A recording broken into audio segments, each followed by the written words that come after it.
ఈ దినమందు 13వ అధ్యాయము నుండి మరికొన్ని విషయాలు మనము ధ్యానం చేసుకోబోతూ ఉన్నాము. బైబిల్ తెచ్చుకున్న వారందరూ కూడా చదవగలిగిన వారు బైబిల్ తెరచి దేవుని వాక్యం చదువుతున్నప్పుడు జాగ్రత్తగా చూడడానికి ప్రయత్నించండి. ఈ 13వ అధ్యాయములో మొదటి వచనం నుండి 23వ వచనం వరకు ఒక ఉపమానము మరియు దాని యొక్క భావాన్ని యేసుక్రీస్తు వారు తెలియచేస్తూ ఉన్నారు. 1వ వచనము నుండి 23వ వచనం వరకు ఒక ఉపమానము దాని యొక్క భావాన్ని గురించి ప్రభు చెప్తూ ఉన్నారు. ఈ కొత్త నిబంధనలో ముఖ్యంగా మత్తయి, మార్కు, లూకా సువార్తల ఈ 3 సువార్తల్లో కూడా అనేకమైనటువంటి ఉపమానాలు ప్రభు చెప్పారు. ఆ విషయాలు రాయబడ్డాయి. అయితే ఈ 3 సువార్తల్లో 7 ఉపమానాలు మాత్రమే, అన్ని ఉపమానాల్లో 7 ఉపమానాలు మాత్రమే ఈ 3 పుస్తకాల్లో చెప్పబడ్డాయి. అంటే మత్తయిలో చెప్పబడిందే, మార్కులో చెప్పబడిందే, లూకా సువార్తలో చెప్పబడినటువంటి 7 ఉపమానాలు. ఆ 7 ఉపమానాల్లో ఒకటేమిటంటే ఈ 13వ అధ్యాయంలో విత్తువానికి సంబంధించినటువంటి విత్తనాలు తీసుకొని ఒక వ్యక్తి అలా విసిరాడు. ఆ విత్తనాలు వెళ్ళి ఎక్కడెక్కడ పడ్డాయి అనేటువంటి దాని గురించి ప్రభు అయినటువంటి యేసుక్రీస్తు వారు ఈ ఉపమానం చెప్తూ ఉన్నారు. చదవడానికి సమయం లేదు కాబట్టి 23వ వచనం వరకు అక్కడ రాయబడినటువంటి ఆ ఉపమానము దాని గురించి మీకు చెప్తాను. తర్వాత యేసయ్య దాని భావాన్ని కూడా చెప్పారు.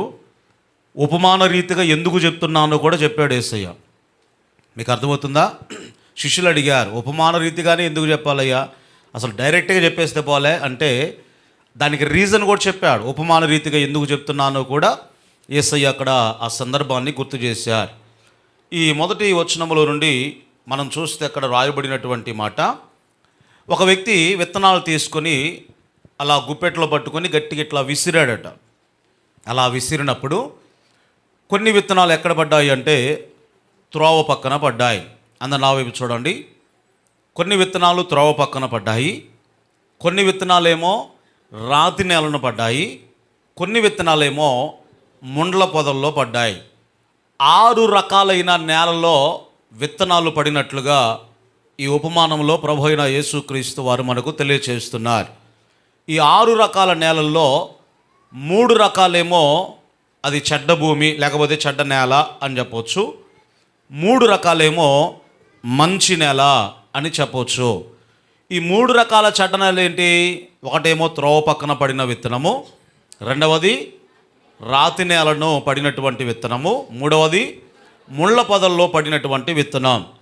మిగతా మంచి నేలను పడినటువంటి విత్తనం మంచి నేలే, ఈ 3 కూడా మంచి నేలే. కానీ ఆ మంచి నేలలో పడినటువంటి విత్తనం ఒకటేమో 100 ఫలించింది, ఇంకో విత్తనమేమో 60 ఫలించింది, ఇంకో విత్తనమేమో 30 ఫలించింది.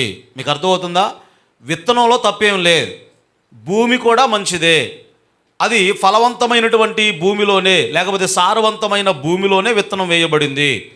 కానీ ఫలించటంలో మాత్రమో తేడా ఏమిటంటే ఒక విత్తనమేమో మీకు అర్థం కావడానికి 100 కాయలు ఇచ్చింది, ఇంకో విత్తనమేమో గట్టిగా చెప్పండి 60 కాయలు, ఇంకో విత్తనమేమో 30 కాయలు. మీకు అర్థమైందా? ఇప్పుడు ఈ విత్తువాని ఉపమానంలో 2 భాగాలు. మొదటి భాగం ఏంటి? చెడ్డ నేల, అవి 3 భాగాలు ఉన్నాయి అందులో. రెండో భాగంలో మంచి నేల, ఇవన్నీ ఉన్నాయి, ఇవి కూడా 3 భాగాలు ఉన్నాయి. ఇది ఉపమానాన్ని యేసుక్రీస్తు వారు ఇక్కడ చెప్పారు. సరే, అసలు ఉపమాన రీతిగా ఎందుకు చెప్తున్నాడు యేసయ్య అని మనం గమనించినప్పుడు ఇక్కడే 13వ అధ్యాయములో 10వ వచనముల నుండి శిష్యులు యేసయ్యను అడిగినట్లుగా అక్కడ యేసుక్రీస్తు వారు కూడా జవాబిచ్చినట్లుగా వ్రాయబడింది. చూడండి ఒకసారి. తర్వాత శిష్యులు వచ్చి, నీవు ఉపమాన రీతిగా ఎందుకు వారితో మాట్లాడుచున్నావని ఆయనను అడగగా ఆయన వారితో ఇట్లా, నేను పరలోక రాజ్య మర్మములు ఎరుగుట మీకు అనుగ్రహించబడి ఉన్నవి కానీ ఎవరికి పడితే వారికి అవి అనుగ్రహించబడో. ఇది కరుణాకర్ సుగ్గుణ లాంటి వాళ్ళు, తర్వాత ఇంకొంతమంది బైబిల్ విమర్శించే వాళ్ళు ఉన్నారు కదా, ఎవడికి పడితే వాడికి చదివేవాడికల్లా కూడా ఈ మర్మాలు బయలుపరచబడో, వాడు చదివినట్లుగా ఏమన్నా చెప్పుకుంటాడేమో తప్ప న్యూస్ పేపర్ చదివినట్లుగా. ఇవి పరలోక రాజ్య మర్మములు కాబట్టి నేను ఉపమాన రీతిగా ఎందుకు మాట్లాడుతున్నాను అంటే వాళ్ళకి అర్థం కాకూడదనే మాట్లాడుతున్నాను అన్నాడు యేసయ్య. ఏమన్నారు? ఎవరికి అర్థం కావాలి మరి? ఎవరైతే పాపం ఎడల తీవ్రత కలిగి ఉంటారో, దేవుని ప్రత్యక్షత కొరకు ఎవరైతే కనిపెట్టుకుంటారో, దీనిని వ్రాయించినటువంటి పరిశుద్ధాత్మ దేవుని ఎవరైతే కలిగి ఉంటారో వాళ్ళు మాత్రమే ఈ మర్మములను అర్థం చేసుకుంటారు. ఆ విషయాన్ని ప్రభు అయిన యేసుక్రీస్తు వారు ఇక్కడ తెలియజేస్తూ ఉన్నారు. ఎందుకొరకంటే కింద వచనాల్లో మనం చదువుకుంటే అక్కడ రాయబడిన మాట, కలిగిన వానికే ఇయ్యబడును, వానికి సమృద్ధి కలుగును, లేని వానికి కలిగినది కూడా వారి యొద్ద నుండి తీసివేయబడును. మరియు వారు చూచుచుండియు చూడరు, వినుచుండియు వెనకయు గ్రహింపకయు ఉన్నారు. ఇక్కడ చెప్పాడు 13వ వచనంలో, ఇందు నిమిత్తమే నేను ఉపమాన రీతిగా వారికి బోధించొచ్చు ఉన్నాను. ఇక ఆ తర్వాత ఏమన్నాడు అంటే, యెషయా ప్రవక్త చెప్పాడు కదా, ఈ ప్రజలు కనులార చూచి చెవులార విని హృదయముతో గ్రహించి మనసు తిప్పుకొని నా వలన స్వస్థత పొందుకుంటున్నట్లుగా వారి హృదయము క్రొవ్వినది, వారి చెవులు వినుటకు మందములైనవి, వారు తమ కన్నులు మూసుకొని ఉన్నారు గనుక మీరు వినుట మట్టుకు విందురు గాని గ్రహింపరు, చూచుట మట్టుకు చూతురు గాని ఎంత మాత్రమును కూడా తెలుసుకొనరు అని యెషయా చెప్పిన ప్రవచనము వీరి విషయమై నెరవేరుచున్నది. 16వ వచనములో ఏమన్నాడు? అయితే మీ కన్నులు చూచుచున్నవి గనుక అవి ధన్యములై ఉన్నవి, మీ చెవులు వినుచున్నవి గనుక అవి ధన్యములై ఉన్నవి. ఆమెన్ చెప్పండి గట్టిగా. రైట్, జాగ్రత్త గమనించండి. ఈ రాజ్య మర్మములు అందరికీ అర్థం కావు అన్నాడు యేసయ్య. తర్వాత ఏమన్నాడు? ప్రవచనం ఉంది కదా, వాళ్ళు ఏదో చూస్తారు కానీ దాన్ని గ్రహించరు, వారు వింటారు కానీ దానికి సంబంధించినటువంటి గ్రహింపు వారికి లేదు అని ప్రభు చెప్తున్నాడు.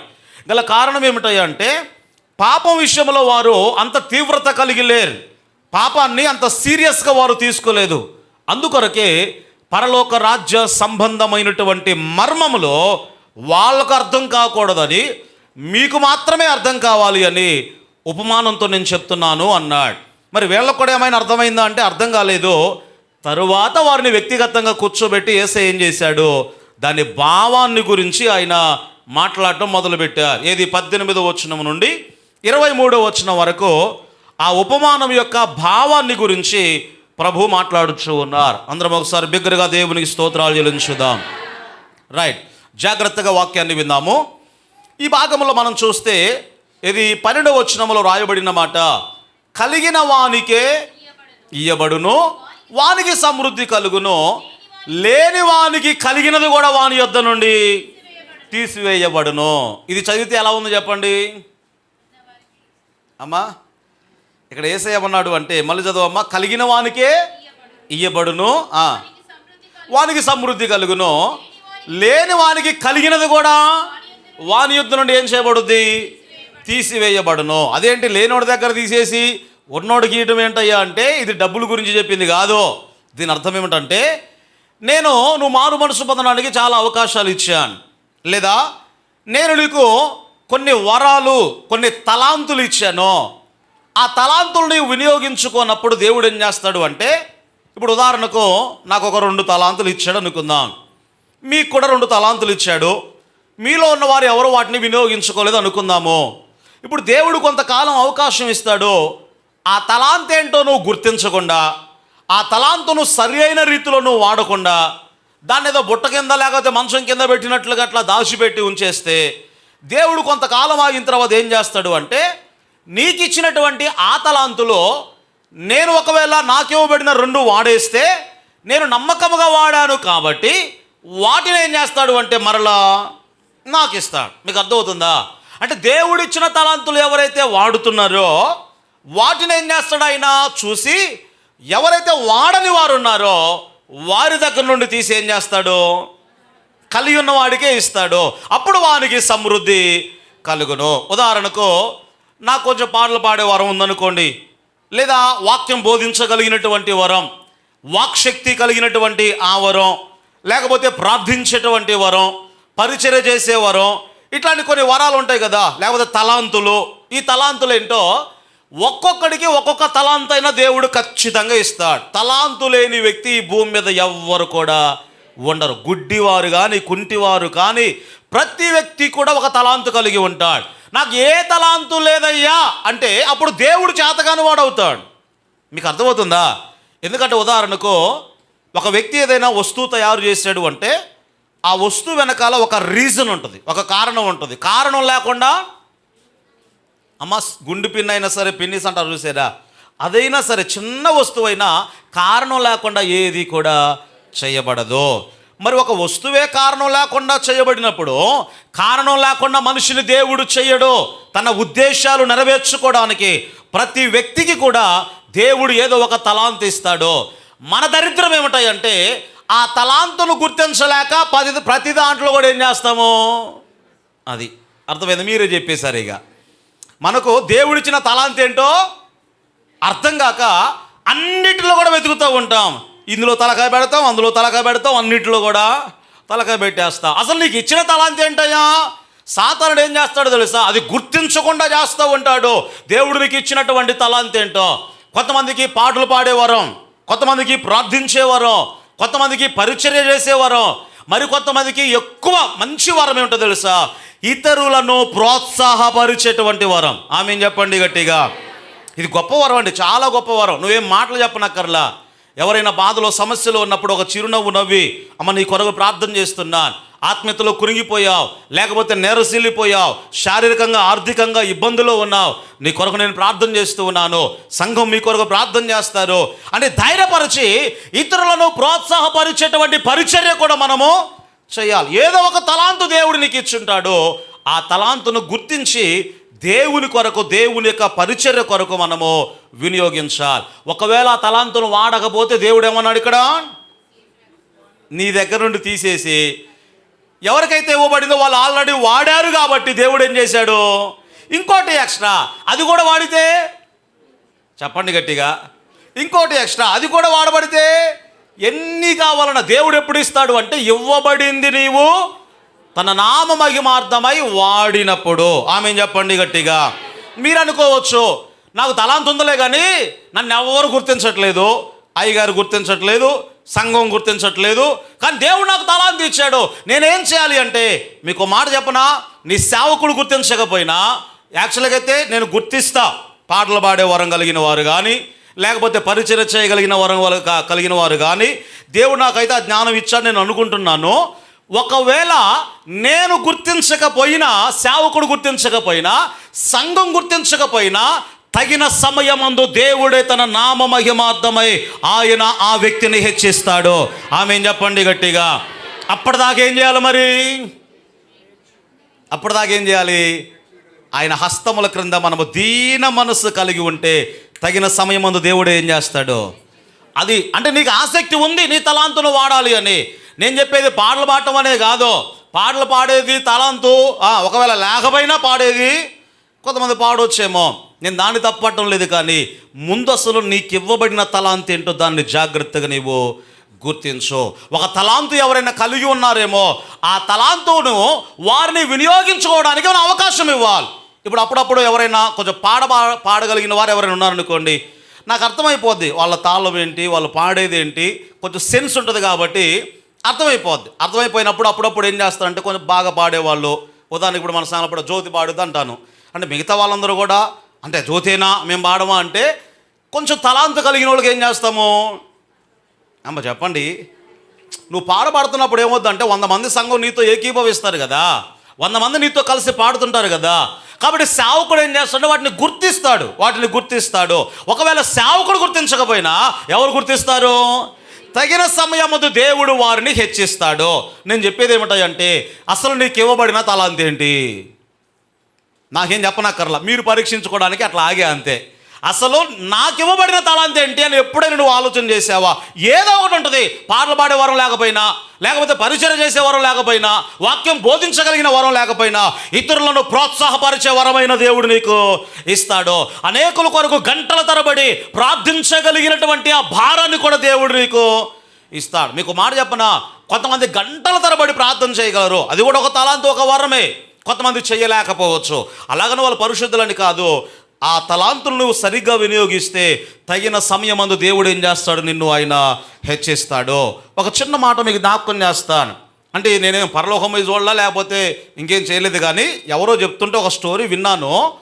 ఈయన ఒక దైవజనుడు, గొప్ప దైవజనుడు, కొన్ని లక్షల మంది, కొన్ని వేల మంది ప్రజలను ప్రభువులోనికి నడిపించాడట.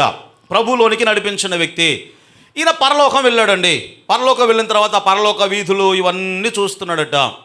ఇవన్నీ చూస్తుంటే మళ్ళీ అదే చెప్తున్నా మీకు, అంటే అక్కడ బిల్డింగులు ఉంటాయా, బంగారు వీధులు ఉంటాయా, ఇవే మనకు తెలియదు. అక్కడికి వెళ్ళిన తర్వాత మనం చూస్తాంలే, కానీ మనం చేయాల్సింది ఒకటే, యేసయ్యలాగా ఇక్కడ మారితే చాలు, ఆయన స్వభావంలోకి మార్చబడితే చాలు. యేసయ్య ఎక్కడ ఉంటే అదే మనకు పరలోకం, దేవునికి స్తోత్రం. ఆయన లేని పరలోకం, గట్టిగా చెప్పండి, యేసయ్య లేని పరలోకం. నాకు ఆయన ఉన్నా లేకపోయినా వద్దు, నాకు అదే కావాలి. ఏందది? అసలు ఆయన లేని చోటు ఏమిటంటే నరకం, అంతే. ఇక యేసయ్య చేత, దేవుని చేత విడిచిపెట్టబడిన ఏకైక స్థలం ఏంటో తెలుసా? నరకము. అంటే దేవుని చేత ఆ స్థలం పూర్తిగా విడిచిపెట్టబడింది కాబట్టి దానిని ఏమన్నారు? నరకము అన్నారు. సరే, ఇప్పుడు పరలోకం వెళ్ళిన తర్వాత అట్లా ఎట్లా ఉండదో నాకు తెలియదు, కానీ మామూలు ఉదాహరణ మీకు చెప్తున్నాను అంతే. ఉదాహరణ, ఈయన పరలోకం వెళ్ళాడు, అన్నీ చూస్తున్నాడట. ఒక అన్నిటికంటే సుందరమైనటువంటి చక్కటి ఆ బిల్డింగ్ కూడా కనబడుతూ ఉంది. ఈయన ఏమనుకున్నాడంటే, ప్రపంచ దేశంలో అందరికంటే ఎక్కువ పరిచర్య నేనే చేశాను, ఎక్కువగా కొన్ని లక్షల మందిని ప్రభు దగ్గరకు నేను నడిపించాను, ఇది నాకు అయి ఉంటుందిలే అనుకున్నాడట. అప్పుడు ప్రభుని అడిగితే ప్రభు చెప్పాడు, ఇది నీ కోసం కాదు నాయనా అన్నాడు. మరి ఇంకా నాకంటే గొప్పగా పరిచర్య చేసింది ఎవరున్నారు, నాకంటే ఘనంగా పరిచర్య చేసిన వాళ్ళు ఇంకెవరున్నారు అని అడుగుతూ ఉన్నాడట. అడుగుతూ ఉంటే అప్పుడు ప్రభు చూపించాడు. ఆ వ్యక్తిని చూపిస్తే ఆ వ్యక్తి ఎవరో కాదు, ఈయన రోజు వాక్యం చెప్పడానికి ఆ మందిరంలోకి వెళ్తున్నప్పుడు ఆ గుమ్మం దగ్గర కూర్చుంటుందట ఒక ముసలావిడ. గుమ్మం దగ్గర ఒక ముసలావిడ కూర్చొని ఉంటుందట. ఈయన వచ్చినప్పుడు పోయేటప్పుడు ప్రైతులాడు చెప్తే ఆయన కూడా మామూలు పెద్దగా ఏం పట్టించుకోడు, ఆ ప్రైతులాడని వెళ్ళిపోతాడు. కానీ ఈ ముసలావిడ ప్రార్థన ఏంటో తెలుసా? అయ్యా, ఈ సంఘముని నామ మహిమార్థమై ఆ పరిచర్యలో వాడబడాలి, ఈ సంఘముల నుండి సువార్తికులు లేపబడాలి, ఈ సంఘముల నుండి అనేక మంది దైవజనులు లేపబడాలి, ఈ సంఘ కాపురి బాగా వాడబడాలి, మంచి అభిషేకం కలిగి నీ కొరకు పరిచర్య చేయాలి అని గంటల తరబడి వాక్యం, అయ్యగారు వాక్యం చెప్పేటప్పుడు కూడా ఆమె ఏం చేస్తుందట? ప్రార్థనాపూర్వకంగా. అలాగని మీరు కళ్ళు మూసుకొని ప్రార్థన చేయమాకండి. వాక్యం చెప్పేటప్పుడు ఆమె కళ్ళు తెరిచే ఉంటుందిలే, కానీ అట్లా మనసులో ప్రార్థన వాడబడాలి, సేవకుడు వాడబడాలి, సేవకుడు వాడబడాలి, అంతగా ప్రార్థన చేసేది. అప్పుడు ప్రభు చెప్పాడట, నువ్వు ఇంత గొప్ప పరిచర్య చేయడానికి, ఇన్ని లక్షల మందిని ప్రభు దగ్గరకు నడిపించడానికి ముఖ్య కారణం ప్రార్థన. ఆ ప్రార్థన ఎవరు చేశారు అంటే ఈ తల్లి చేసింది. ఆమె కోసమే ఈ బిల్డింగ్ అని చెప్పాడట. ఆమె ఏం చెప్పండి గట్టిగా? ఆమెను ఎవరైనా గుర్తించారా లోకంలో? చివరికి అయ్యగారు కూడా గుర్తించలేదు. అది మీకు చెప్తున్నా, ప్రార్థన చేయడం అనేది కూడా ఒక వరం, దేవుడిచ్చినటువంటి ఒక వరమే. దేవుడినికి ఆ వరాన్ని ఇచ్చినప్పుడు గంటల తరబడి ఏకాంతముగా దేవుని సన్నిధిలో ఓపికగా నువ్వు ప్రార్థన చేయగలుగుతున్నావా? ప్రార్థన చేయి. దేవుడికి ఇచ్చిన తలాంత్ ఏంటో ఆ తలాంతు నువ్వు వాడాలి దేవుని కొరకు. నువ్వు వాడకపోతే ఏం చేయబడుద్దట? వాడిన వారు ఎవరైతే ఉన్నారో ఇది కూడా తీసి వాళ్ళకే ఆ తలాంతు ఇవ్వబడును అని లేఖన భాగంలో వ్రాయబడి ఉన్నది. ఆమె చెప్పండి గట్టిగా. రైట్. ఇక ఈ ఉపమాన భావం ఏంటో దాని గురించి కొన్ని నిమిషాలు మనము ధ్యానం చేసుకుందాం. 13వ అధ్యాయములో 18వ వచనము నుండి యేసుక్రీస్తు వారు దాని భావాన్ని చెప్తూ ఉన్నారు. 18 నుండి 23 వరకు చదవనక్కర్లేదు, కానీ దాని భావాన్ని యేసుక్రీస్తు వారు చెప్తూ ఉన్నారు. ఏంటి దాని భావం అంటే, మొట్టమొదటిగా అమ్మ అందరు నా వైపు చూడండి, ఇట్లా చల్లాడు కదా విత్తనాలు, ఎటు పడ్డాయి? మొదటి నేల ఎటు? త్రోవ పక్కన పడ్డాయి. త్రోవ పక్కన పడిన విత్తనాలను ఆకాశ పక్షులు చేంజ్ చేశాయి, అవి ఎత్తుకొని వెళ్ళిపోయాయి. ఇక్కడ యేసయ్య దాని భావం ఏం చెప్పాడు అంటే, వాక్యం చెప్తున్నప్పుడు వాక్యాన్ని వారు అంగీకరించరు, వాక్యాన్ని వారు నిర్లక్ష్యపెడతారు. అలా నిర్లక్ష్య పెడుతున్నప్పుడు విత్తబడిన వాక్యం వ్యర్థమైపోతుంది. కాబట్టి సాతానుడు చేంజ్ చేస్తున్నాడు, అది ఎత్తుకొని వెళ్ళిపోతున్నాడు.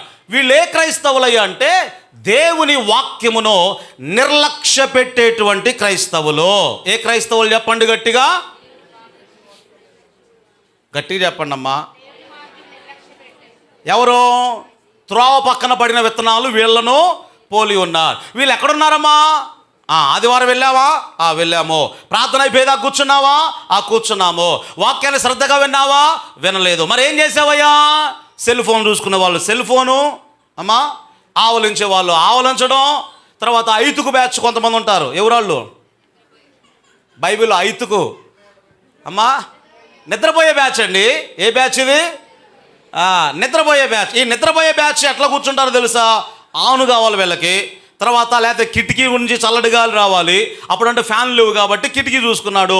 ఇప్పుడు మనం ఫ్యాన్ దగ్గరే పాతుకుపోతాం. ముందుకు జరగండి అన్నా, ముందుకు జరగం. వాక్యం వినాలని ఆసక్తి కలిగిన వాడు గుమ్మంలో ఎండలో నిలబడైనా ఏం చేస్తాడు? కిష్టాపులో ఒకసారి స్థలం లేకపోతే అండి కొంతమంది ఏం చేస్తున్నా, బయట వాళ్ళు నిలబడింది కూడా నాకు అర్థం కాదు.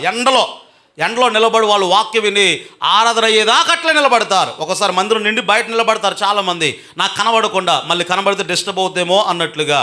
జాగ్రత్తగా గమనించండి. అంటే వాక్యం వినాలి అనే ఆసక్తి కలిగి ఉండాలి. ఈ పౌలు గారు ఎవరో తెలుసా? ఆయన మంచి ప్రసంగికుడు. బైబిల్లో మీరు చదువుకోండి, మంచి ప్రసంగికుడు అనే బిరుదు ఆయనకున్నది బైబిల్లో. అలాంటి ఆత్మచేత అభిషేకించబడి పౌలు గారు వాక్యాన్ని బోధిస్తూ ఉంటే ఈ ఐదుకి ఏం చేస్తున్నాడు? వచ్చాడా మీటింగ్కి? వచ్చాడా రాలేదా? వచ్చాడు. ఎక్కడ కూర్చున్నాడు మరి? 2వ అంతస్తులో కిటికీలో కూర్చున్నాడు. 2వ అంతస్తు 3వ అంతస్తు నాకు గుర్తులేదులే, కానీ అంతస్తులు అయితే కూర్చున్నాడు. కిటికీలు అంటే అప్పుడు ఓపెన్గా ఉండేవాడు, ఎట్లాంటివి ఏమి లేవు. ఆ కిటికీలో కూడా ఎలా కూర్చున్నాడు అంటే అటొక్కాలు వేసి ఇటొక్కాలు వేసి మంచిగా ఊపుకుంటా. ఇప్పుడు ఏం చేస్తున్నాడు? వాక్యానికి శ్రద్ధ నిలపలేదు. అంటే వాక్యం ఎడల అతనికి సరి అయినటువంటి ఆసక్తి లేదు. అక్కడ బోధించేది ఎవరు?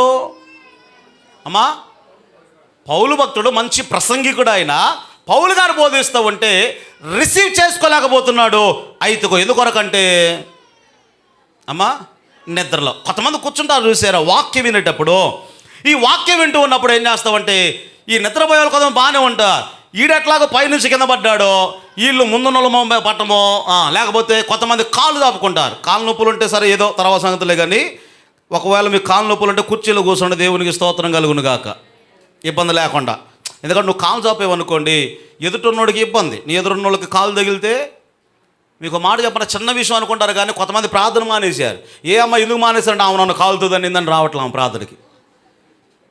ఎందుకు రావట్లేదమ్మా ప్రార్థన కంటే? దానికి కారణం నువ్వేగా. కాబట్టి కాలు నొప్పులు ఉంటే ఏం చేయాలా? కంఫర్ట్ చూసుకుని కుర్చీలో కూర్చోండి. ఈ యవనస్తుడికి కాలు నొప్పి లేదు, ఏళ్ళు నొప్పి లేదు, ఏమీ లేదు, కానీ వాక్యాన్ని అంగీకరించే మనసు కూడా లేదు. ప్రసంగి కూడా అక్కడ ప్రసంగం చేస్తూ ఉంటే కూర్చొని ఏం చేస్తున్నాడు? నిద్రపోతున్నాడు. మరి విత్తబడే వాక్యం ఏమవుతా ఉంది? కొంతమంది ఈ క్రికెట్ మ్యాచ్ స్కోర్లని మనకు సీనియర్ విశ్వాసులు కూడా కొంతమంది అక్కడక్కడ ఏం చేస్తారంటే, నువ్వు చూడకపోతే అది ఓడిపోద్దా? నువ్వు చూసినా ఓడిపోద్ది, నువ్వు చూడకపోయినా ఓడిపోయేది పోద్ది, గెలిచేది గెలుచుది కదా. ప్రార్థన అయిపోయినాక చూడరాదా? ఇక్కడ దేవునికి ఇవ్వాల్సినటువంటి గౌరవాన్ని మనం ఇవ్వలేకపోతున్నాం కదా. మరి కొంతమంది ఏంటి, వీళ్ళు ఎన్నో వినే వాళ్ళని కూడా పెన్ను తీసుకొని పడవటమో, లేకపోతే ఇటు గీచుకోవటమో, ఇంకేదన్నా. ఇంకొంతమంది అంటారు కదా, ఆమెకే ఈ వాక్యం, లేకపోతే ఈయనకే ఈ వాక్యం, ఆయన కాదు ఏమో కాదు నీకు ఆ వాక్యం బోధించే నాకు ఆ వాక్యం. ఆమె చెప్పండి గట్టిగా. వాక్యం ఎవరి కోసమో తయారు చేయలే ఇక్కడ, లేదా నేను నిలబడింది ఎవరి కోసమో బోధించడానికి ఇక్కడ లేను. వాక్యాన్ని బోధిస్తున్నప్పుడు అది నా కొరకు అని నీవు స్వీకరించే మనస్సు కలిగి ఉండాలి. ఆ స్వీకరించే మనస్సు నీకు లేనప్పుడు ఈ విత్తనాలు ఏమైపోతున్నాయి? త్రోవ పక్కన పడిపోతున్నాయి. ఇక నువ్వు ఆత్మీయ ఎదుగుదల ఉండదు. చివరికి ఆత్మీయ జీవితంలోనే కాదు, శారీరకంగా కూడా ఐతుకు వలె నువ్వు చస్తావు. మళ్ళీ చెప్తున్నా, ఐతుకు వలె ఏమైపోతావు? వాక్యాన్ని నిర్లక్ష్యం చేయడం అనేది చిన్న పాపం, సామాన్యమైన పాపం అని నీవు అనుకుంటున్నావు, కానీ ఐతుకు వాక్యాన్ని నిర్లక్ష్యం చేశాడు. ఏమైపోయాడు? చివరికి చచ్చిపోయాడు. కిటికీలో నుండి కింద పడిపోయి చచ్చిపోయాడు. ఆ తర్వాత పౌలు గారు వెళ్ళి మళ్ళీ ప్రార్థన చేసి బతికించాలనుకోండి. ఇప్పుడు నేనేం పౌలు గారిని కాదు, ఇక్కడ పౌలు గారు కూడా ఎవరు లేరు, దేవునికి స్తోత్రం. కాబట్టి నేల, ఆ మంచి నేలను పడినటువంటి విత్తనంలాగా ఉండాలి, కానీ త్రోవ పక్కన పడినటువంటి విత్తనాల్లాగా ఉండవద్దు. వాక్యాన్ని నిర్లక్ష్యం చేయవద్దు. వాక్యం అయ్యేదాకా ఉంటాం, బాగానే ఆరాధనలోనే కూర్చుంటాము, కానీ వాక్యం అంటే అశ్రద్ధ, నిర్లక్ష్యం. బైబిల్లో వాక్యాన్ని మనము ఎప్పుడు సరైన రీతిలో స్వీకరించలేము అంటే, ఒక సేవకుని హృదయపూర్వకంగా నువ్వు స్వీకరించలేనప్పుడు. మీకు అర్థమవుతుందా? బైబిల్లో ఒక మాట మీకు జ్ఞాపకం చేస్తాను. కొరింథీయులకు రాసినటువంటి మొదటి పత్రికల నుండి అపోస్తలుడైనటువంటి పౌలు భక్తుడు ఒక విషయాన్ని జ్ఞాపకం చేస్తున్నాడు. చూడండి ఒకసారి మొదటి పత్రికైనా చెప్తాం మీకు. కొరింథీయులకు రాసినటువంటి రెండవ పత్రిక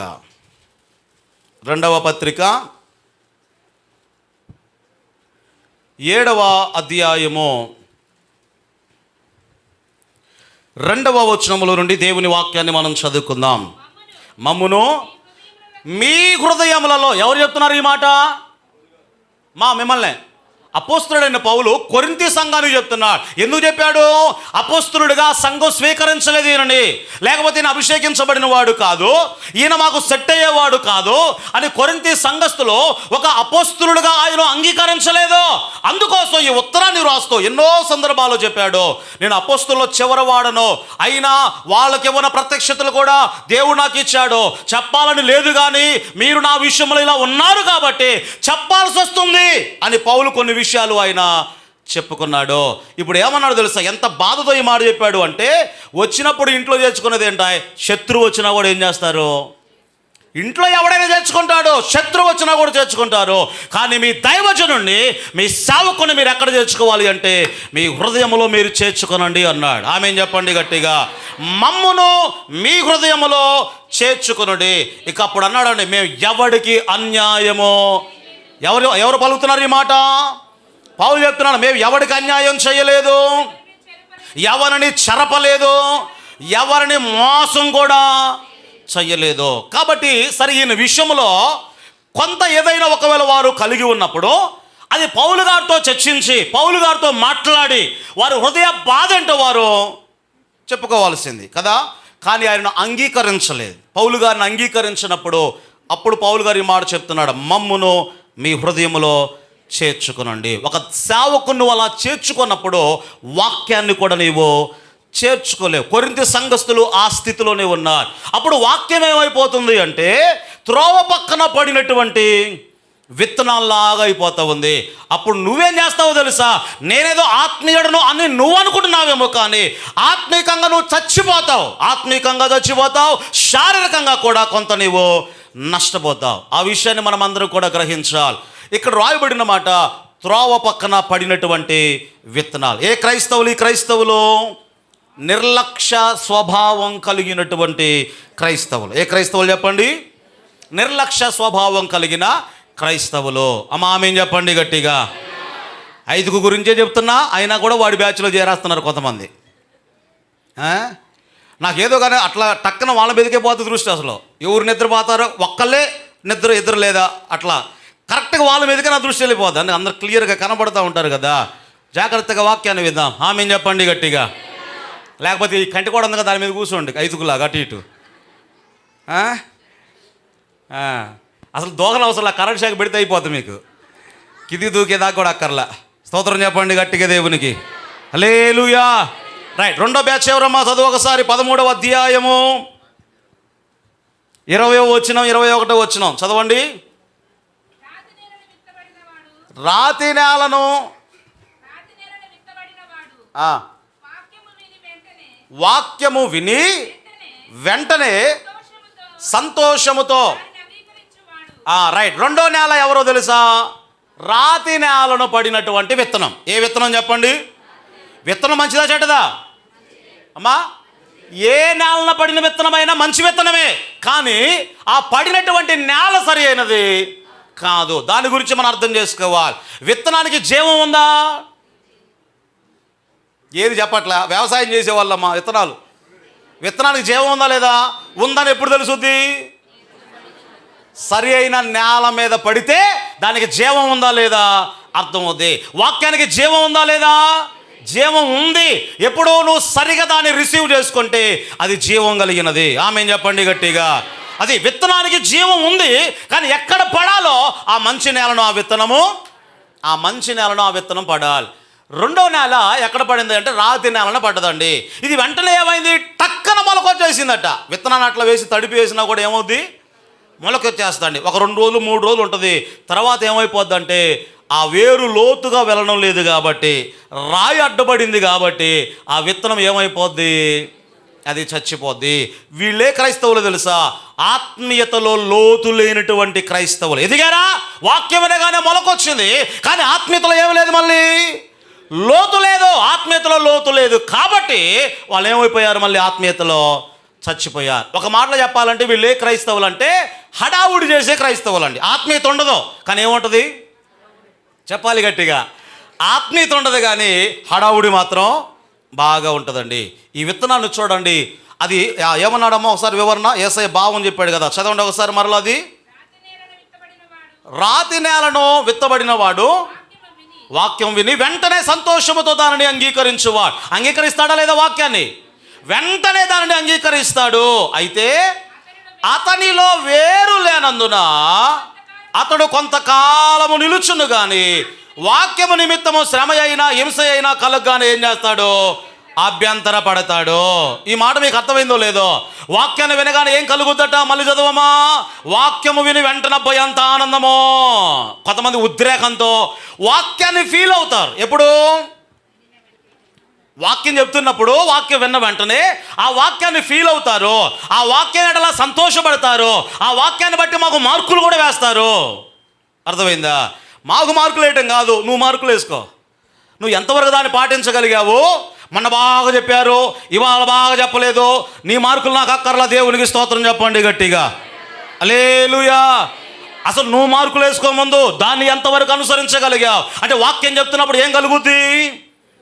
చెప్పాలి గట్టిగా. ఉద్రేకమో లేకపోతే ఏదో భక్తిలో ఎదిగిపోయావు అన్నట్లుగా వాక్యం వినేటప్పుడే ఆ మొలకెత్తిందట. తర్వాత మళ్ళీ ఏమైపోయింది?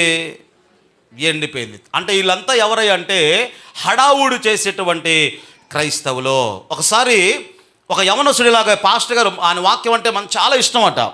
ప్రతి మీటింగ్ కూడా వెళ్ళాలని తీర్మానం చేసుకున్నాడు. ఎక్కడ మీటింగ్ వెళ్ళినా కూడా అక్కడికి వెళ్ళాలని తీర్మానం చేసుకున్నాడు. ఈ పాస్టర్ గారు ఒక మీటింగ్లో ఏదో వాక్యం చెప్పాడట, మారు మనసు గురించో రక్షణ గురించో ఏమో చెప్పాడట. వాక్యం చెప్పాడు. ఈ సహోదరుడు అక్కడికి వచ్చాడు, చాలా ఆనందపడిపోయాడు. ఆ తర్వాత ఒక 20 రోజులకో ఏమో వేరే చోట ఎక్కడో మీటింగ్ ఉంటే ఈ పాస్టర్ గారు అక్కడికి వెళ్ళాడు. సేమ్ అదే మారు మనసు గురించి, రక్షణ గురించి ఆ వాక్యం అక్కడ బోధించడండి. అక్కడ బోధిస్తే ఈ యవనస్తుడు మన నిన్న వాక్యమే ఇది అనుకుని సరే ఏదో విన్నాడట. విన్నాక ఇంకో 10 రోజులకి ఎక్కడో మీటింగ్ పెడితే అక్కడ కూడా వెళ్ళాడు. అక్కడ కూడా ఇదే వాక్యం. ఏంటి? రక్షణ. మీకు మాట చెప్పనా, వినడానికి మీకు సిగ్గు ఒకవేళ వేస్తుందేమో కానీ చెప్పడానికి మాకు సిగ్గేం ఉండదు. దేవునికి స్తోత్రం చెప్పండి గట్టిగా. ఎందుకంటే మత్తయిలో చెప్పింది మార్కులో ఉంది, మార్కులో చెప్పింది చెప్పండి పదే పదే వ్రాయబడింది. కాబట్టి వాక్యం పదే పదే దేవుడు కొన్ని సందర్భాల్లో ఆయన మాట్లాడుతూ ఉంటాడు. కానీ మనకేం కావాలా? కొత్తదనం కావాలా. ఏం కావాలా? కొత్తదనం కావాలి. బాగానే ఉందిలే, మరి నీలో మార్పు ఉందా? నీకు నీవేమైనా మార్కులు వేసుకున్నావా? సరే, ఈ పాస్టర్ గారు 3-4 చోట్ల అదే చెప్తే ఒకసారి అడిగాడట, అయ్యా మీకు ఈ ప్రసంగం తప్ప ఏమి రాదా? అక్కడ మీటింగ్ పెట్టినా ఇదే కాదే, వేరు చెప్తున్నాడు ఆయన. కాకపోతే ఆ మీటింగ్కే వీడు వెళ్ళాడు, వాడు వెళ్ళినప్పుడే మీకు అర్థమవుతుంది, ఆడెళ్ళినప్పుడే ఇదే వాక్యం వచ్చిందట. ఇది తప్ప వేరేది రాదా అంటే, ఏమన్నావురా నువ్వు అసలు దేని గురించి అన్నావు అంటే, రక్షణ మారు మనసు గురించి పలానా రెఫరెన్స్ అండి చెప్పారు కదా అంటే, ఎక్కడెక్కడ విన్నారంటే పలానా చోట 4 చోట్ల కూడా ఇదే చెప్పారంటే, ఇంతకు నువ్వు మారు మనసు పొందావా అని అడిగాడట. ఇంతకు నువ్వు మారు మనసు పొందావా అని అడిగితే, లేదండి ఇంకా రక్షణ పొందలేదండి, బాప్తిజం పొందలేదండి అంటే, నీకోసమే దేవుడు ఏం చేశాడు? పదే చెప్పాడు రా, ముందు నువ్వు మారు మనసు పొందు, నువ్వు మారు మనసు పొందేదాకా ఏ మీటింగ్ వచ్చినా ఇదే చెప్తాడు దేవుడు అన్నాడట. ఆమెన్ చెప్పండి గట్టిగా. వాక్యాన్ని స్వీకరించండి. ఎలా స్వీకరించాలి? మాకు మార్కులు వేయటం కాదు, నీకు మార్కులు వేసుకో. వాక్యం అనగానే ఆనందపడి, ఉద్రేకపడి, సంతోషపడి వాక్యాన్ని ఫీల్ అవుతున్నావు, మంచిదే. కానీ ఆ తర్వాత ఏమైపోతుంది? మళ్ళీ ఆత్మీయతలో చల్లారిపోతున్నారు. అంటే వీళ్ళకి ఆత్మీయతలో ఏమి లేదు అంటే లోతు లేదు. లోతు లేనటువంటి క్రైస్తవులు. ఒక విషయాన్ని మీకు జ్ఞాపకం చేస్తాను. బైబిల్ గ్రంథంలో ఏలియా అనబడినటువంటి ఒక మంచి దైవజనుడు ఉన్నాడండి. తెలుసా ఆయన మీకు? వచ్చాడు మీ ఊరేమైనా? అమ్మా, ఏలియా గారు బైబిల్లో అండి, తెలుసా మీకు? రైట్. ఆయనకు ప్రియమైన ఒక మంచి శిష్యుడు ఉన్నాడండి. ఎవరైనా గట్టిగా చెప్పరే మరి. ఎలీషా గారి శిష్యుడు ఎవరు? గెహజీ. కానీ ఏలియా గారి శిష్యుడు నమ్మకంగా ఉన్నాడు, కానీ ఎలీషా గారి శిష్యుడు నమ్మకంగా లేడండి. సరే, ఇప్పుడు జాగ్రత్తగా గమనించండి. ఏలియా గారిని దేవుడు తీసుకోబోతున్నాడు పరలోకానికి. ఏం జరగబోతుందో ఆయనకు అర్థం కాలేదు, కానీ మొత్తానికైతే ఏదో జరగబోతుందని కొద్దిగా అర్థమైంది ఆయనకి. ఎవరికి? ఎలీషా గారికి. అమ్మా ఏలియా గారు పోతే ఇక నా పరిస్థితి ఏంటి అనుకున్నాడో ఏమో. మొత్తానికి ఇక ఏదైనా కానీ నేను ఆయన వదిలేయకూడదు అనుకున్నాడు. అంతే. ఎక్కడికి వెళ్ళినా సరే ఇక ఆయన విడిచిపెట్టను అనుకున్నాడు. మొత్తానికి ఇక ఏలియా గారిని దేవుడు రమ్మని పిలిస్తే ఈయన కూడా వెంబడి వెళ్తున్నాడు. ఎక్కడ నువ్వు ఎక్కడికి రా, నా వెంబడి వస్తున్నావు అంటే నేను వస్తా అంతే అన్నాడు. అంతే. వద్దురా అంటే లేదు నేను వస్తా అన్నాడు. గిల్గాలు అనబడిన ప్రాంతానికి వెళ్ళాడండి మొట్టమొదటిగా. ఎక్కడకు? గిల్గాలు. 2వ రాజుల గ్రంథంలో 2వ అధ్యాయములో ఆ విషయాలు ఎక్కడ రాయబడ్డాయి.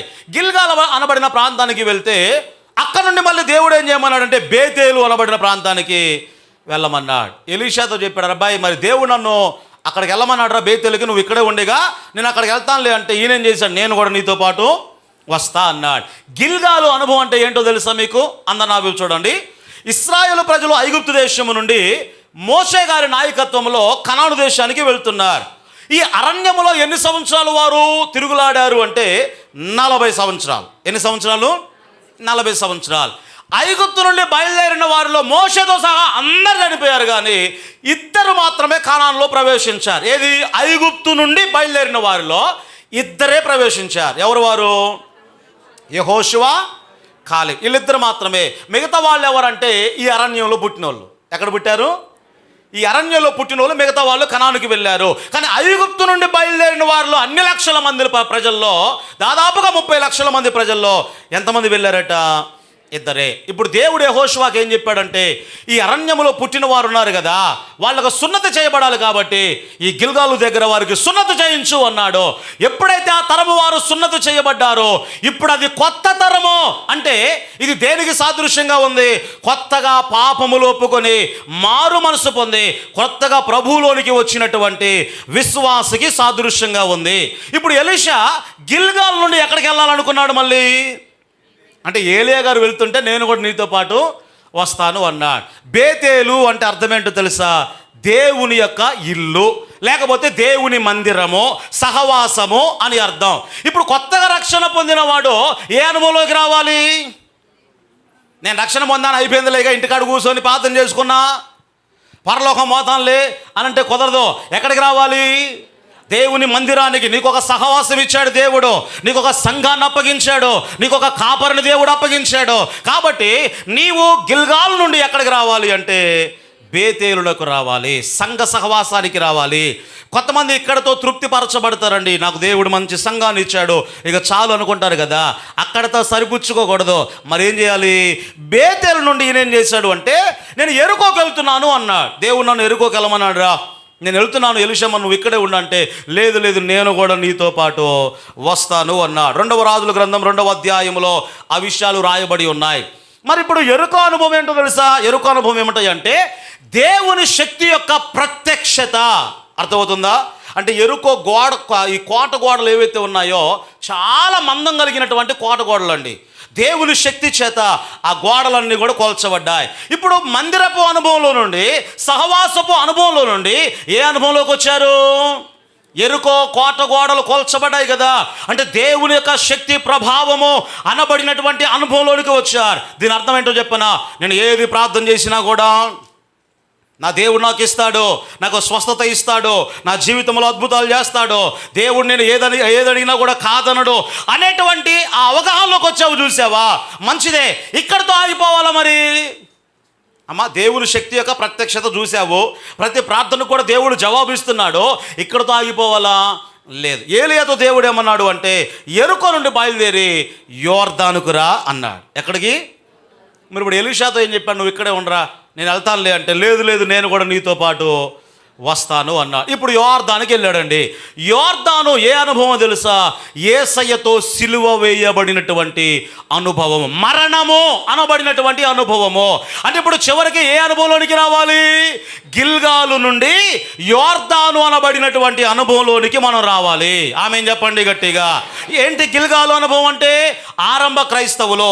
బేతేలు అనుభవం ఏంటి? సహవాసపు అనుభవము. 3వది ఎరుకో అనుభవం ఏమిటంటే దేవుని శక్తి యొక్క ప్రత్యక్షత అనుభవము. 4వది యోర్దాను అనుభవం ఏంటో తెలుసా? మరణము. సువార్త ఎలాగో మీకు చెప్తా. కొత్తగా వచ్చే వ్యక్తికి ఏం చెప్తారంటే యేసు క్రీస్తు వారు నీ కొరకు సిలువ వేయబడ్డాడు, కలువరి సిలువలో ఆయన చనిపోయాడు. ఇది ఎవరికి కావాలి సువార్త? కొత్తగా ప్రభు సన్నిధికి వచ్చేవాడికి, పాప క్షమాపణ పొందేవాడికి ఈ సువార్త కావాలి. మందిరంలోకి వచ్చిన తర్వాత దేవుని శక్తి ప్రభావాన్ని చూసిన తర్వాత ఆ వ్యక్తి కావాల్సింది ఏంటో తెలుసా? యేసయ్య నీ కొరకు సిలువ వేయబడ్డాడు కదా, నీవు క్రీస్తు కొరకు సిలువ వేయబడాలి. ఇది రెండో సువార్త. ఆమేన్ చెప్పండి గట్టిగా. పాలు త్రాగడం అంటే ఏంటి? యేసయ్య నీ కొరకు సిలువ వేయబడ్డాడు. ఇది పాలతో పోషించడం అంటే. బలమైన ఆహారం అంటే ఏంటి? మీరు క్రీస్తుతో కూడా సిలువ వేయబడాలి. ఇప్పుడు మీరు చెప్పండి, పాలు కావాలా ఆహారం కావాలా? నేను చేసేది ఏమంటాయంటే పాలు కావాల్సిన వాళ్ళకి పాలు, దేవునికి స్తోత్రం. ఎందుకంటే కొంతమంది చదువు లేని వాళ్ళు ఉన్నారు, లేకపోతే దాన్ని అర్థం చేసుకోలేని వాళ్ళు ఉన్నారు. కాబట్టి ఇప్పుడు ఏం కావాలి సంఘానికి? మరి ఎప్పుడు పాలు తాగుతారంటే నువ్వు ఎదగో కదా, ఆత్మీయతలో ఎదుగుదల అనేది లేదు కదా. ఏ స్థాయిలోనికి మనం రావాలి అంటే బలమైన ఆహారం తినే స్థాయిలోనికి మనము రావాలి. పాలు అంటే ఏంటో తెలుసా? క్రీస్తు నీ కొరకు సిలువ వేయబడ్డాడు. మొదటి స్టేజ్లో ఉన్నవాడికి ఈ వర్తమానం కావాలి. అదే కొత్తగా వచ్చినవాడికి యేసయ్య చనిపోయాడు నువ్వు కూడా సావురా అంటే వాడు తెల్లారే మానేస్తాడా? మానేయడా కదా. ఎప్పుడు రావాలి అనుభవంలోనికి? గిల్గాల్ అనుభవంలో నుండి ఎక్కడికి రావాలి? చెప్పాలి గట్టిగా అమ్మా. బేతేల్ అనుభవం, సహవాస అనుభవం, సంఘంలోకి వచ్చాక వాడు కొంచెం సంఘంలో స్థిరపడ్డాక ఏ అనుభవంలోకి రావాలి? దేవుడిని ప్రతి ప్రార్థన వింటాడు, దేవుడు శక్తి కలిగిన వాడు, ఎరుకో అనుభవంలోనికి రావాలి. అక్కడ నుండి ఏ అనుభవంలోనికి రావాలి? యోర్దాను, నేను కూడా క్రీస్తుతో పాటు సిలువ వేయబడాలి. మరి ఇక్కడితో ఆగాల? చెప్పాలి గట్టిగా. ఇక్కడితో ఆగకూడదు. ఆగాడు ఆయన. అరే ఇక నేను ముందుకెళ్తున్నాను రా, మరి దేవుడు ఎక్కడికి రమ్మంటాడో, నేను ఎక్కడ కొనుక్కోబడతానో కూడా నాకు తెలియదు అంటే, లేదో నేను ఇక్కడి నుంచి నీతో పాటు వస్తాను అన్నాడు. ఇక ఏం చెప్పాలి అర్థం కాక, అసలు నీకేం కావాలరా అని అడిగాడు చివరికి. ఇక ఎవరో ఏలియా ఎలీషా అన్నాడు, అసలు నీకేం కావాలి? నన్ను ఎందుకు వెంబడిస్తున్నావు?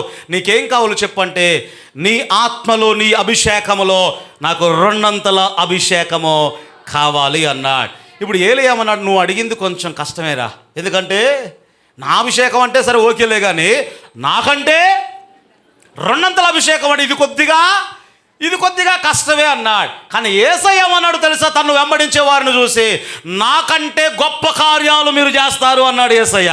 ఆమేన్ చెప్పండి గట్టిగా. చూడండి, ఏలియా గారికి యేసయ్యకి ఎంత తేడా ఉందో.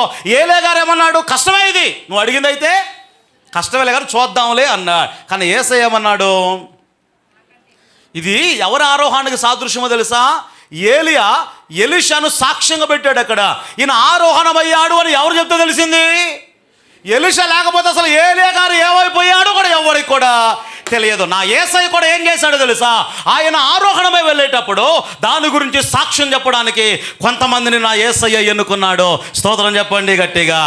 ఆయనను ఇప్పుడు ఎవరైతే వెంబడిస్తారో ఏలియాలో నుండి 2 అభిషేకాన్ని ఎలీషా ఎలాగైతే పొందుకున్నాడో యేసయ్యను మనం అడగవచ్చు, అయ్యా నీవు పొందినటువంటి అభిషేకం, ఒక మనిషిగా, దేవుడిగా కాదు, ఒక మనిషిగా నీవు పొందిన అభిషేకం ఏదైతే ఉందో, నాకు ఆ అభిషేకం మాత్రమే కాదు 2 అభిషేకం నాకు కావాలి అని ఖచ్చితంగా ప్రభువును అడగవచ్చు. ఎందుకంటే యేసయ్య చెప్పాడు, నాకంటే గొప్ప కార్యాలు మీరు చేస్తారు అన్నాడు. స్తోత్రం చెప్పండి గట్టిగా. మన గొప్ప కార్యాలు అంటే ఏం పోద్దో తెలుసా? స్వస్థతలో, అద్భుతాలు, ఇదే పోద్ది. కానీ యేసయ్యలాగా బోధించడం, యేసయ్యలాగా ప్రార్థించడం, యేసయ్యలాగా ప్రోత్సాహపరచడం, యేసయ్య లాంటి పరిచర్య చేయడం, ఇది కదా యేసయ్య లాంటి దీన మనస్సు కలిగి ఉండడం. యేసయ్యను అడగడంలో తప్పు లేదు. అయ్యా నీవు కలిగిన అభిషేకము కంటే 2 అభిషేకం నాకు కావాలి అని ప్రభువుని అడగడంలో తప్పు లేదు. ఎలీషా అడిగాడు, పొందాడా లేదా? అమ్మ చెప్పండి, ఏంటి 2 అభిషేకం అంటే? ఏలియా 7 అద్భుతాలు చేస్తే ఇప్పుడు ఈయన ఎన్ని చేయాలి? 14 అద్భుతాలు చేయాలి. అయితే ఏలియా 7 అద్భుతాలు చేసి చనిపోయాడు. ఎలీషా తను బతుకున్నప్పుడు 13 అద్భుతాలు చేశాడండి. ఇక 14వ అద్భుతం ఎప్పుడు జరిగిందంటే, ఈయన చచ్చిపోయాక పాతి పెట్టేశారు. అంటే పైన ఒక రాయి బొర్లించేసి, కింద సమాధి రాయి బొర్లించేసి పూర్తి చేశారండి. అయితే ఎవరో కొన్ని సంవత్సరాల తర్వాత ఇశ్రాయేల్ దేశంలో ఒక వ్యక్తి చనిపోతే ఆ వ్యక్తిని పూడ్చిపెట్టడానికి ఆ శవాన్ని తీసుకెళ్తున్నారట. ఈ లోపల శత్రువులు వచ్చారు వీళ్ళ మీదకి యుద్ధానికి. ఏం చేయాలి అర్థం కాక, ఈ శవాన్ని ఏం చేద్దాం, ఇక్కడ పడేద్దామా, పడేయకూడదు కదా అని చెప్పేసి పక్కన ఎలీషా గారి సమాధి కనిపించింది. ఆ రాయి తీసేసి ఏం చేశారు, అందులో పడేసి దాన్ని పూడ్చే అవకాశం కూడా లేదు, ఇక ఆ రాయి బొర్లించే అవకాశం కూడా లేదు. అక్కడ వేసేసారు. గబుక్కన ఏం చేశారు ఇశ్రాయేలీలు, వెనక్కి వెళ్ళిపోయారు. వెళ్ళిపోగానే ఈడేం చేశాడో తెలుసా? ఎలీషా గారి యొక్క ఎండిపోయిన ఎముక ఎప్పుడైతే తగిలిందో లేచి కూర్చున్నాడట. ఎవరు? లేచి కూర్చున్నాడు. వీళ్ళేమో వెనక్కి చూడకుండా వెళ్ళిపోతున్నారు. ఇక ఈడేం చేశాడు? వాడు లేచి కూర్చున్న వాడు కూడా వాళ్ళతో పాటు వెళ్ళే ప్రైజ్లాడండి అన్నాడట. ప్రైజ్లాడని కానీ ఎవడు ఈడంటే ఇప్పుడు దాకా మోసుకెళ్ళిన శవమే. జాగ్రత్త గమనించండి. అంటే ఏలియా అభిషేకంలో 200 అభిషేకాన్ని పొందాడు కాబట్టి 14 అద్భుతములు ఎలీషా గారి ద్వారా దేవుడు జరిగించాడు. ఎలా పొందుకున్నాడు? నేను నీ వెంబడే వస్తాను, నువ్వు ఎక్కడికి వెళ్ళినా కూడా వస్తాను అని వెంబడించాడు కదా. ఒక చిన్న మాట చెప్పి నన్ను ముగించేస్తాను. లూకా శుభవార్తలో 24వ అధ్యాయం అనుకుంటా, చూడండి ఒకసారి. ఎమ్మాయి మార్గమున 2 వ్యక్తులు నడిచి వెళ్ళినటువంటి ఆ సందర్భం మీకు చెప్తాను. లూకా శుభవార్త 24వ అధ్యాయములో 13వ వచనము నుండి మీరు చదువుకుంటే, యేసుక్రీస్తు వారు శిలువ మరణం పొంది ఆయన తిరిగి లేచారండి. శిలువ మరణం పొంది ఆయన తిరిగి లేచిన తర్వాత దాని గురించే చర్చ. ఇక అమ్మో నా వైపు చూడండి, ఇక అందరూ కూడా ఏదైనా జరిగిందనుకోండి 4 రోజులు దాని గురించే ఎక్కువ చర్చ ఉంటుంది, అవునా కదా? ఏదైనా సోషల్ మీడియా కావచ్చు, అది ఎక్కడైనా సరే ఎక్కువ చర్చ. ఈ మధ్య ఇప్పుడు మొన్న బస్సు ఏదో తగలబడింది మొన్న అమ్మా. ఇప్పుడు ఏదైనా మనోళ్ళు ఎప్పుడు ఎలర్ట్ అవుతారో తెలుసా? ఏదైనా జరగగానే లైసెన్సులు కరెక్ట్గా ఉన్నాయా లేవా, ఆ బండి అసలు ఎవరిది, దానికి అన్నీ ఉన్నాయా లేవా, ఎప్పుడు నాయన నువ్వు చూసేది. మనం బ్రిడ్జిలు కూడా అట్లా ఉంటాయండి. అది కూలిపోతుందని తెలిసినా కూడా ఏం చేయం, కూలిపోయి ఎవడో ఒకటి చచ్చిపోతే అప్పుడేం చేస్తాము, బ్రిడ్జిలు అన్నీ కరెక్ట్గా ఉన్నాయా లేవా అప్పుడు వస్తాయి అలర్ట్నెస్. ఎప్పుడు ఎవడో దస్తే ఏదో ఒకటి జరిగితేనే తప్ప. ఇప్పుడు చర్చ కూడా ఏంటో తెలుసా? ఏదైనా జరిగితే దాని గురించే చర్చ, అవునా కదా? దాని గురించే చర్చ. ఇప్పుడు ఏంటి ఆ చర్చ? ఆయన యేసుక్రీస్తుని ఎవరో చంపేశారట కదా. చంపేసిన తర్వాత మనల్ని తిరిగి లేస్తానని చెప్పాడు. మనల్ని లేస్తాడా? లేకపోతే ఎట్లా చేశారు, అన్యాయంగా చంపేశారు పాపం, ఆయన ఎన్ని చేశాడు మనకి అని ఇద్దరు మాట్లాడుకుంటూ వెళ్తున్నారట. ఆది కాండం నుండి మలాకీ గ్రంథం వరకు గ్రంథాలన్నీ తిరిగేస్తున్నారు. ఇక వాళ్ళ మధ్యలోనికి ప్రత్యక్షమయ్యాడు యేసయ్య. ఆమె చెప్పండి గట్టిగా. ప్రత్యక్ష కావడం అంటే గబక్కన రావడం అని కాదు, అంటే ఆ కెపాసిటీ ఉంది ఇప్పుడు ఈ శరీరానికి. కానీ నెమ్మదిగా వాళ్ళతో పాటు నడుచుకుంటూ వాళ్ళ మధ్యలోనికి వచ్చాడు. వీళ్ళేమనుకున్నారు? ఎవరో బాటసారి అనుకున్నారు. ఏమనుకున్నారు? ఎవరో యేసయ్య కూడా మారువేషంలో అట్లాగే వచ్చాడులే, అంటే మారువేషంలో మనిషిగా వచ్చాడు ఆయన. వాళ్ళు గుర్తుపట్ల అలా నడుచుకుంటూ వెళ్తున్నారు.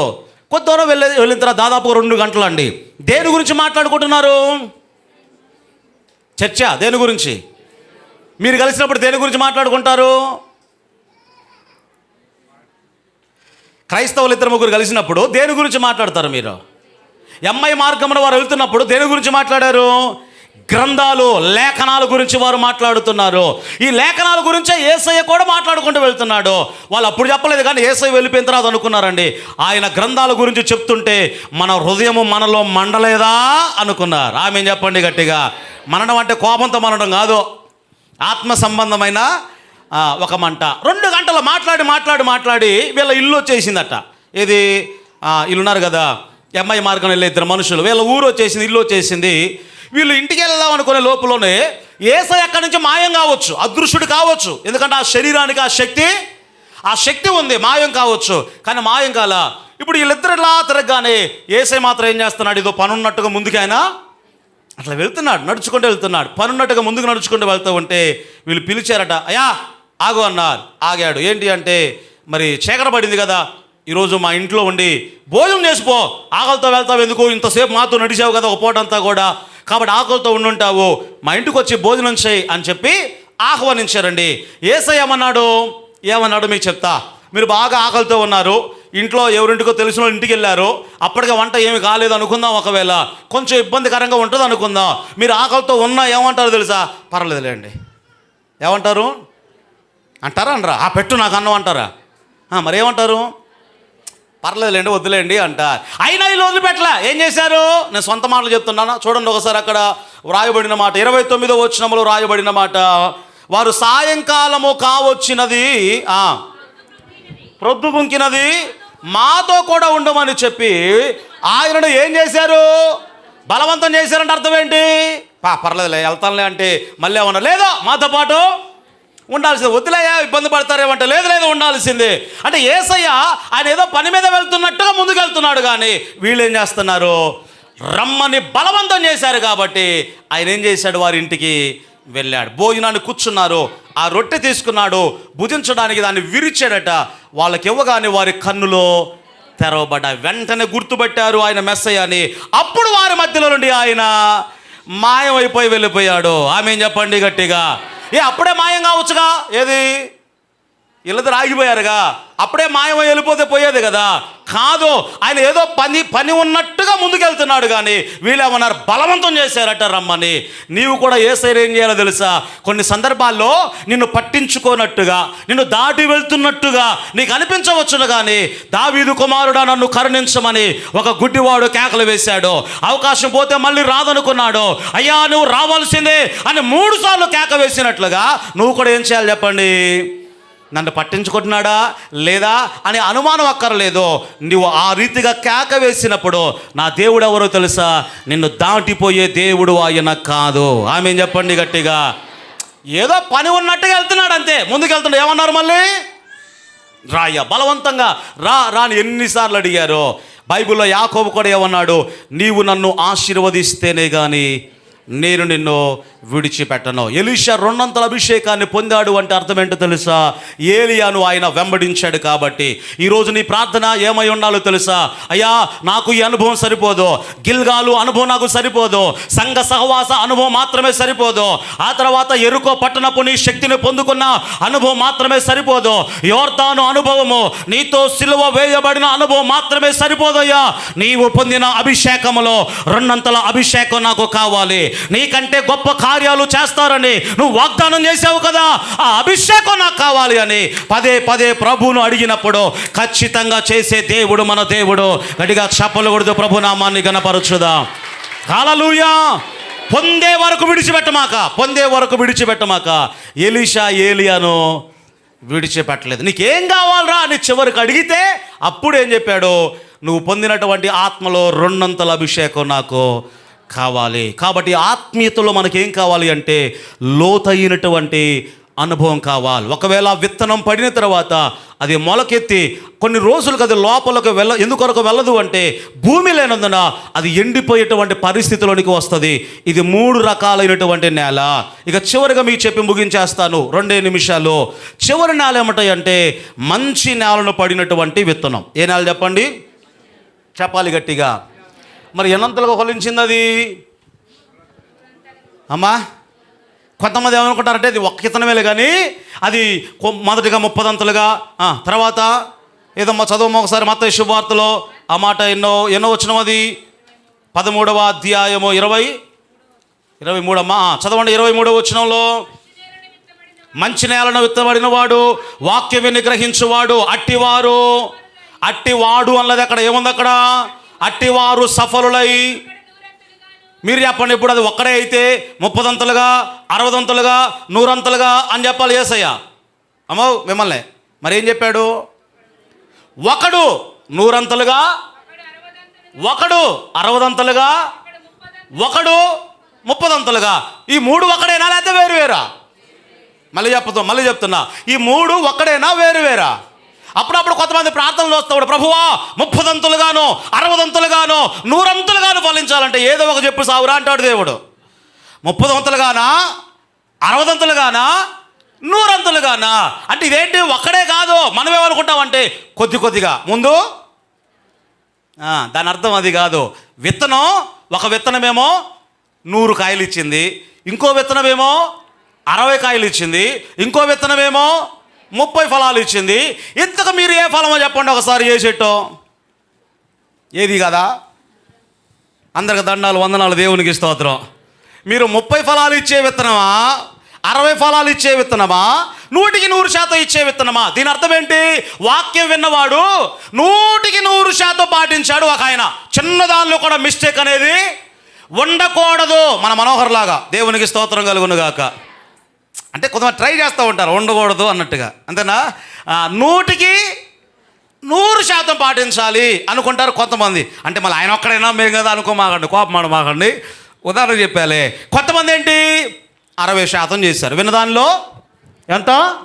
100% విని 60% చేశారు. కొంతమంది ఎంత చేస్తున్నారు కానీ ఎంత?